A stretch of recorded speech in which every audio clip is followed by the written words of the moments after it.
20% of Bs don't follow the instructions. Segment. How do we get kids to do chores and not nag them so much? You could try a chore chart and no video games until chores are done. Well, the only thing you can do is you try different methods until you strike the method that works with your children and your family. Because there's 100 methods, and 98 of them won't work. And so you're gonna have to go find the two that do. Some kids work by incentives, others don't. And some kids are naturally conscientious and will do it just because they're expected to, and other kids need some form of motivation. Either it's so I can play my video games, so I can get money, or so mom isn't mad at me. Who knows? So you're just gonna have to figure out the method that works for your family. But you can't think of it this way. Bees. Everybody thinks that bees, once they get the signal to go out and collect honey at this location, they all do it.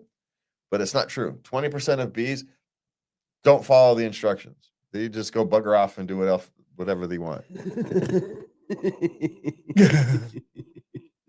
And the reason they do this, well, the reason that they're allowed to do this is because that's where the next feeding thing, they're the ones who go out and find the next feeding grounds, the next place.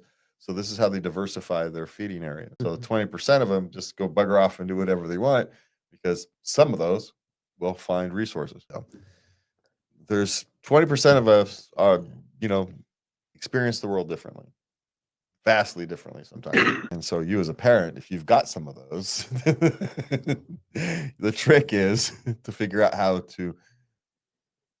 to make them functionable in society while not squashing that innate desire to view the world differently. They need to be able to function in society and the structure, but you will harm them if you prevent them from being their naturally creative, self.